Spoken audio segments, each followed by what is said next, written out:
Hello, fellas. Good evening. Good morning if you're living in Europe. Welcome to another daily market review. Today is May 9. So, today was a rather choppy day. It was too much back and forth, too much consolidation on a higher time frame. So, it was a dangerous day. I took a loss, although the bias was correct. It was due to mainly bad position management or bad stop loss placement. But that's not the topic of the day. Let's dive into the price action for New York session. So yesterday's market in yesterday's market review, I mentioned the range EQ. I said if price can trade below and displace below that range EQ and create a fair value of somewhere here, that'll be a market maker sell model. But today, before market opens, let me delete that. Before market opened, it came down into the range EQ, bounce, came down one more time. Now we have a trap here for Wednesday. So it trades into the BPR here, which is what we known at which is what's known as stage zero, lower SPY, right?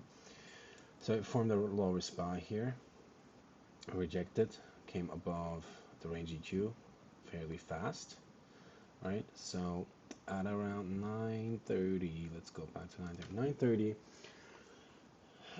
It came back down into the range equilibrium, still respecting, touched the BPR one more time, and rejected. Now there's a rejection block. I'm going to zoom in a little bit.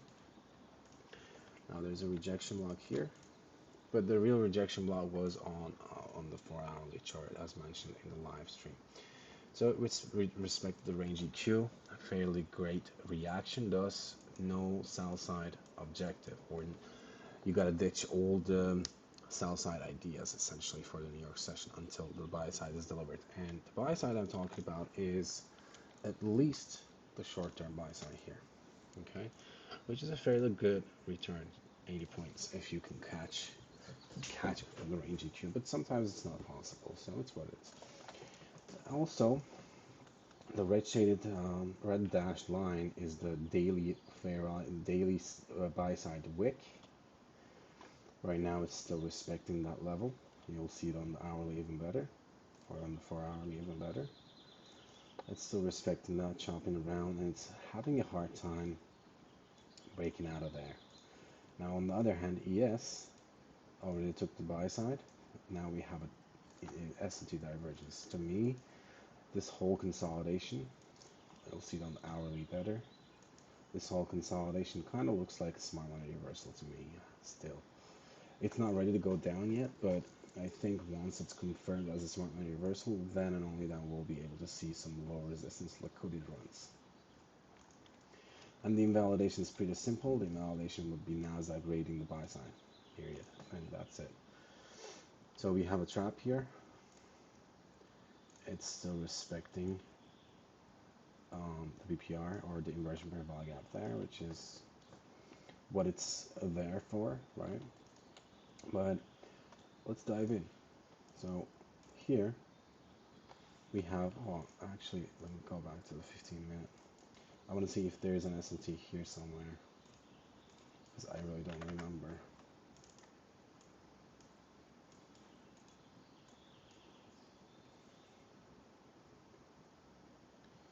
Here is an S&T divergence. So at 9:30 through 10 o'clock, it causes an S&T divergence here. That adds a confluence for the buy side or targets, or long targets to go long, which is why I went long today. So here at before 10 o'clock, so 9:30 or 6 o'clock 4-hourly candle close at 10. Now that once that closes, it formed or confirmed a rejection block here. Now at 10 o'clock, as you can see here, it manipulated down there, which is normal, which is pretty normal. It looks like a sell model, but it is actually not. Rejection block H4. I'm going to annotate this here so you can see it on the lower time frame. I'm going to go down to 1 and clean the chart a little bit. All right. This is the S&P divergence on the higher time frame. So it came down to rejection, range EQ, BPR, above trap, lower SPY, rallied. So now we have a reaction there at 10 o'clock. Once 10 o'clock candle opens, now you have an SMT there. Here is an SMT divergence. That bearish SMT divergence basically tells me that market wants to manipulate one more time. Now, how far can it manipulate? The answer is on the 4-hour chart, the rejection block. It came down there, rejected, formed a 1-minute rejection block, failed an order block here, and displacement. Now, this was my silver bullet, and this was my execution. I got stopped here, but this is basically, like I said, it's poorly due to how can I say it? It's like 100% my mistake. Here, I should have been aware of the short-term dealing range and its equilibrium. It literally just touched there, which wicked me out. That stopped me, rallied. So the stop loss, proper stop loss, would have been, so I longed this. I was targeting the buy side. The proper stop loss would be the failed order blocks low. Why? Because that is a breaker block. And I did not respect that. Because it was fairly large stop loss for me. So my stop loss was somewhere here. I rolled it here. Or somewhere here. I don't remember exactly. I think it was here. And got stopped out for 8 points. Or 10 points or something like that. I'm not sure. I think it was 10 points. So the proper stop loss would be here or below the wick. Either or is fine. Then it rallied, as you can see, took the buy side, did its job. And afterwards, market pushing higher and higher and higher. Now in this leg, we have a new order flow, new expansion. And new expansion is from expansion low, the last manipulation, all the way to the high. I'm going to clean the charts because I'm going step by step here. Now my main concern is this price leg specifically. I'm reading that. Now the rejection here is the daily buy side wicks CE, the red shaded line. So here I think we have an SMT divergence at the highs. Let's see.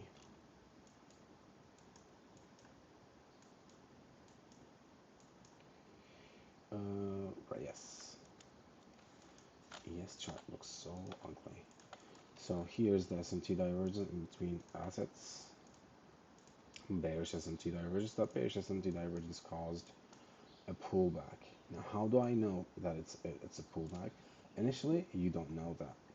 That's why dealing ranges are very, very important. So if you were expecting a reversal here, if you were shorting this fair value gap or other ones, maybe that the higher one or this one, it doesn't even matter.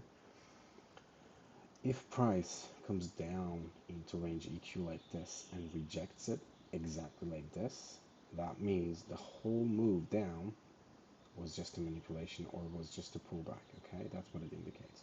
Now if you were to be short here, this is where you want to collapse your position because it's rejecting. Maybe what you can do is you can wait for maybe like, it depends on the rule, your own rules, but maybe initially you can wait for an order block here or a fair value gap getting inverted, so your stop loss would be above this fair value gap, or you can use, once it forms the order blocks or up close candles, you can use its high to collapse your position, or you can manually close it after the second rejection. It's totally up to you.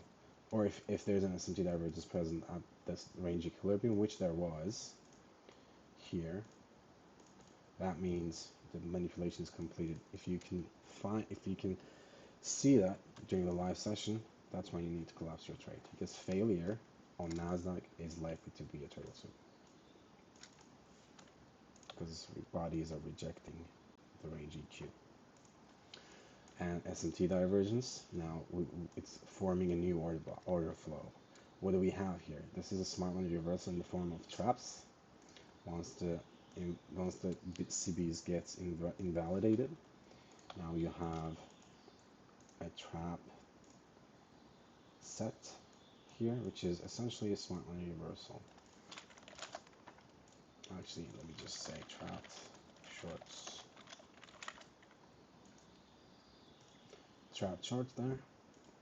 Once it's inverted, now what's the target? The target is SMT high or original consolidation high, so you can take this consolidation here. I would probably take it from here though. It doesn't really matter because you're targeting the high anyways. Here's the buy side. Now it's forming a new leg.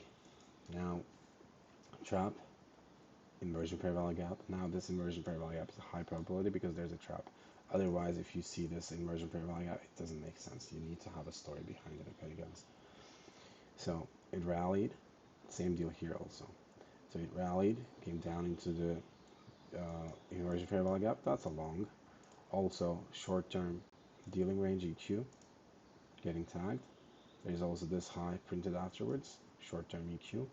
This is also a long, rejecting the range EQ in discount part of the inversion fair value gap and sends it higher. Now it tried to rally above the daily fair value gap CE. It failed, came all the way down. Now we have a new order flow. We got to look at the range EQ here. I'm sorry. Range EQ and see how it's respecting there. This is the choppy part of the price action, by the way. It comes down, accumulates, inverts fair value gap, rallies, and then it's choppy again, comes down and down. So here, what it happens is, I don't know if there's an SMT divergence here, but what I see is I see engineered liquidity right at this low. This is the ugly part of the ugly side of the market, basically. So let me see if there's an SMT divergence there that might potentially add. There's no SMT divergence, okay. And then after it fails to break below, this is essentially market failing to rate on liquidity, okay? It sends higher. And in this order flow, because it's a range bound market, the safest stop loss is always below the trapped shorts. Unfortunately, this is the hard part about this kind of market or this kind of intraday price action. Then it raids the high here, and afterwards it's basically consolidated throughout the session. Now it formed a new dealing range after the raid. Now you have a new dealing range. It kind of became choppy at range EQ. Rallied one more time after 4 o'clock and after hours. So that's basically it. Today was not a day where you want to be in a position like at all times. It was definitely a scalp day and one shot, one kill day. So if you trade it multiple times, I think that's what you need to avoid or work on avoiding, basically. So going into tomorrow, I'll be live streaming tomorrow on Friday. We're in the range bound market right now on the daily chart. I don't know what's going to happen, but gone to my head, like I always say, there's a difference between, well, let me delete all that. Actually, I don't want to delete it. So there's a difference between this consolidation, and this consolidation. Also, there's a difference between this one, and this one. If you analyze both, this is a smart money reversal. This is just an accumulation. First stage, second stage, rally, smart money reversal, first stage, second stage. If you see what I'm saying. So I'm really seeing this as Nasdaq being the weaker pair. It can't even go above the daily week CE, let alone running the buy side, causing an SMT divergence there. So if it could break down at some point below range EQ with displacement, that'll be the highest probability trade for shorts. So far, I don't see this price going more for the buy side. I think it completed its job for the buy side, but we'll see. We'll see what happens tomorrow. So yeah, that's it, guys. Thanks for listening. I'll talk to you guys tomorrow.